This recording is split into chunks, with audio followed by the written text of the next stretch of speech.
wanted to take a screenshot for this one.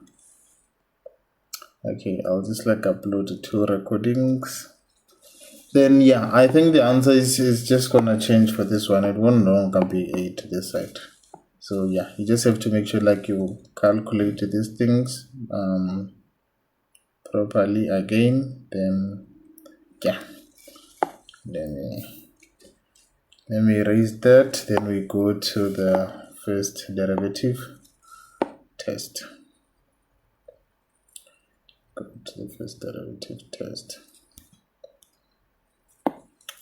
So I think we can just like go do the first derivative test, then cut the session. Then tomorrow we'll just like quickly revise the graph, then we do the matrices, because like yeah, there are others who are going to be having a session around 8:30, so that at least they also have some time to eat if they want to eat, yeah, if they want to move or whatever. Then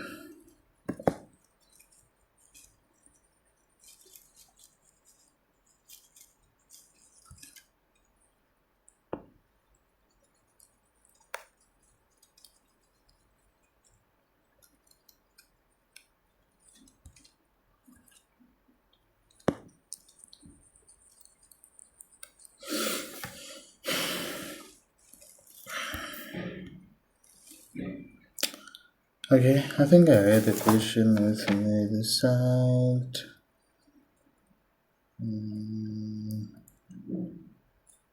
Okay, I'll also send it at the group. Let me remove this one. It says use the first derivative test to find the local extremes of. We have f of x is equals to, it's your minus your 6 x to the exponent 4 plus your 80 x cube minus your 300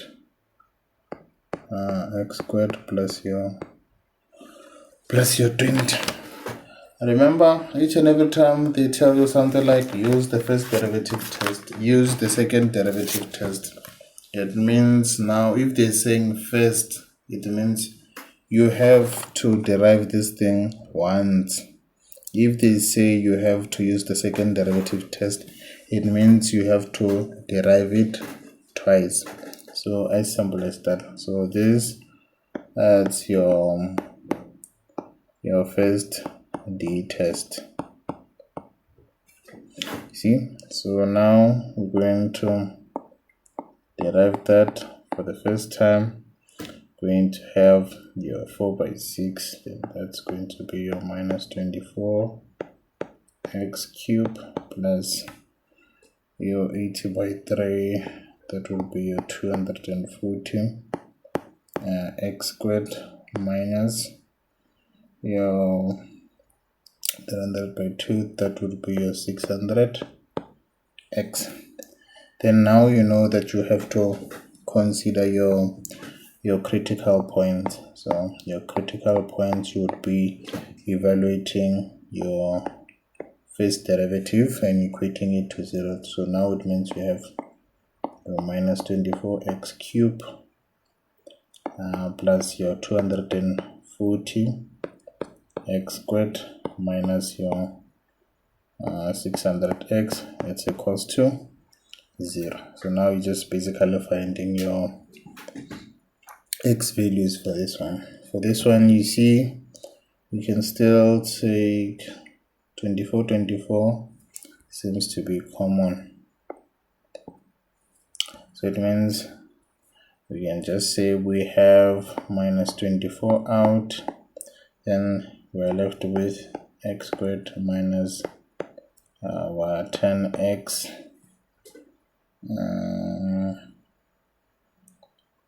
okay, this one is going to be plus 25 plus 25, then this one is equals to 0.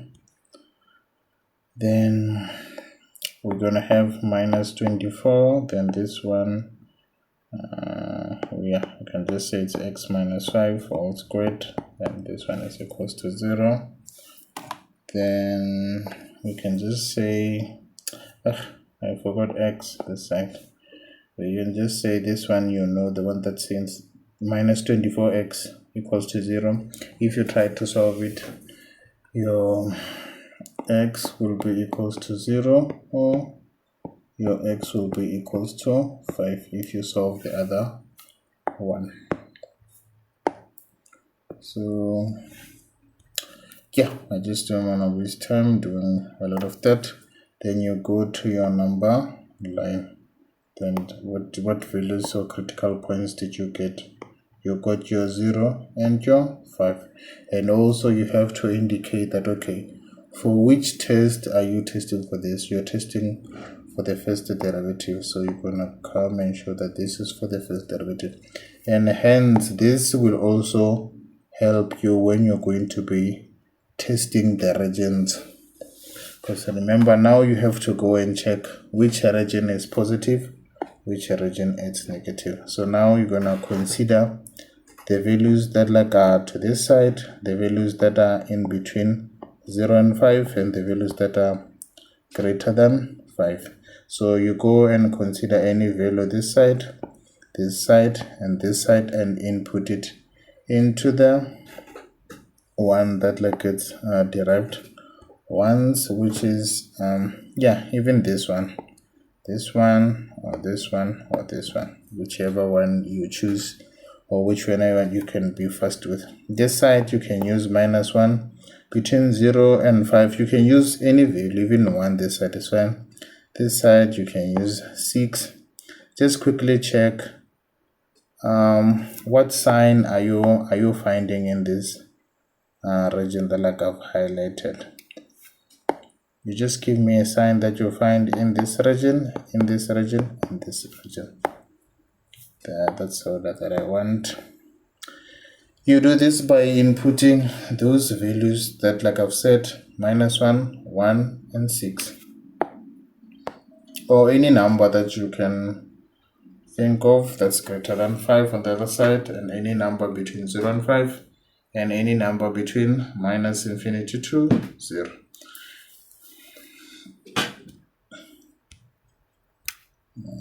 Yeah, I think to be quick, you can just quickly test using this one. Remember, we are testing the one that you've derived once.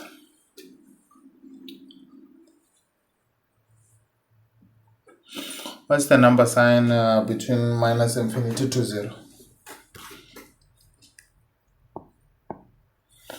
What's the sign and not the number line?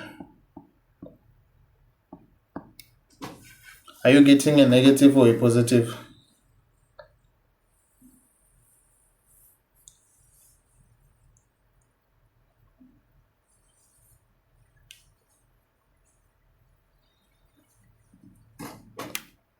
Okay guys, what I want you to do, because I'm saying when you're going to be doing a test, maybe, I don't know if you forgot the steps, we agreed that, okay, now we are testing using the first derivative, which is going to be this one that I've highlighted this side.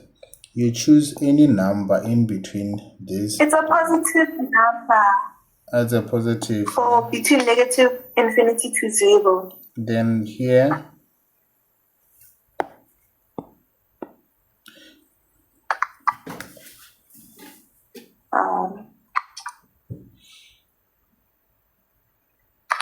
it's negative.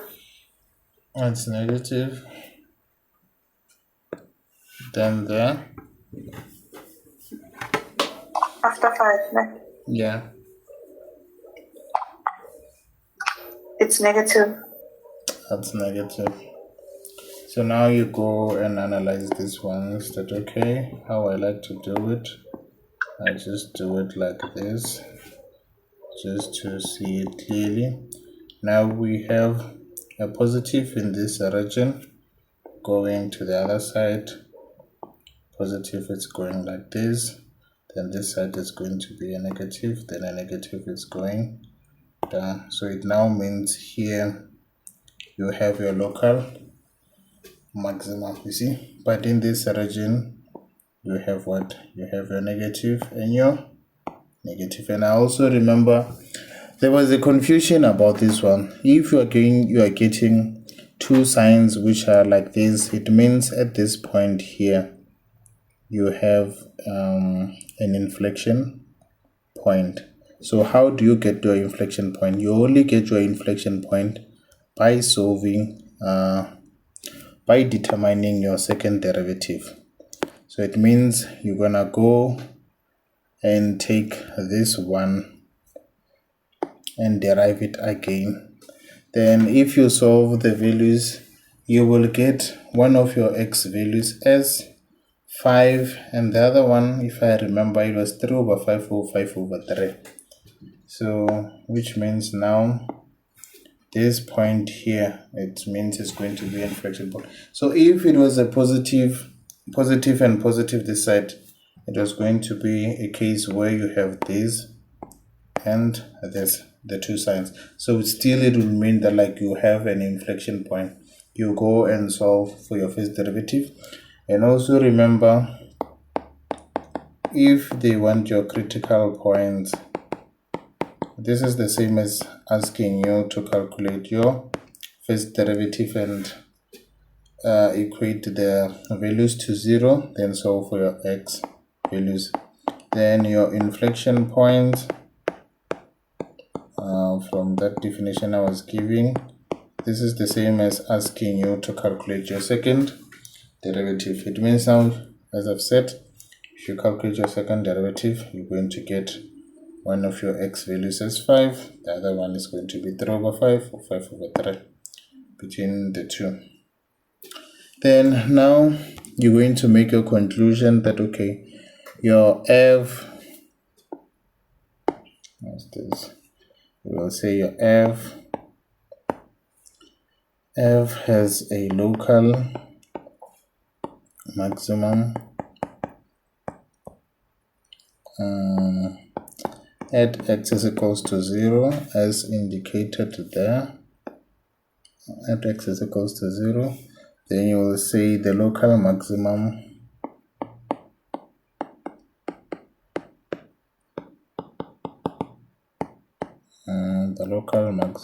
is your f of 0. Remember, your f of 0 is the original function. The original function is this one that you get this side as this one. If you input a 0 between here to here, this one is just gonna cancel out, then you get left with your 20. That means the local maximum, it will be your 20. Then the last conclusion that you have to make is your f has no local extremes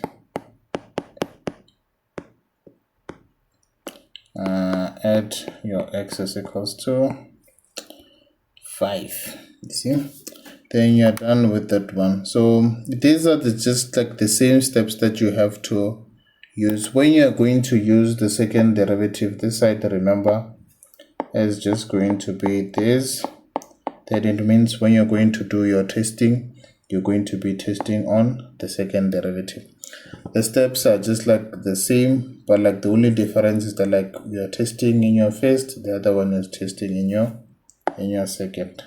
Then when you get to your theme 7, yeah, you'll quickly have to go and check the video if you forgot the examples that like we were doing. Let me check if I still have some on this side.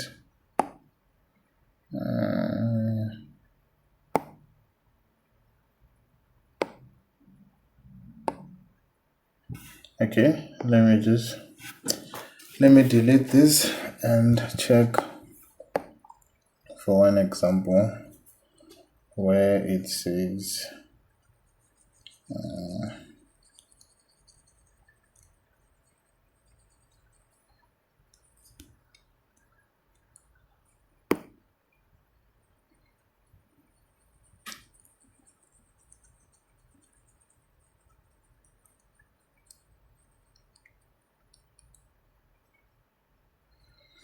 Gosh, how did this cat get here?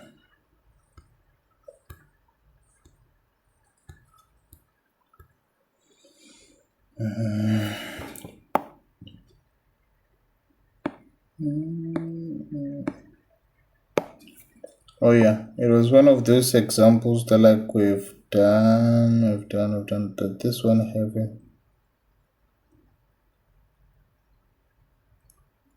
Oh yeah, it's this type of questions that you're going to see. Let me put one here. And also, do we have it this side? The second one was this one. Then, okay, this one is added.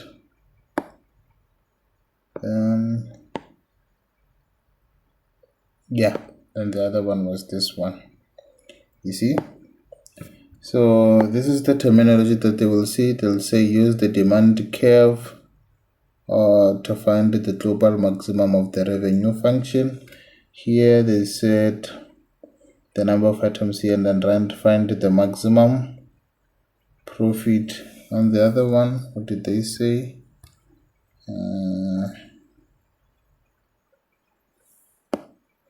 Okay, let me try to shift to this one.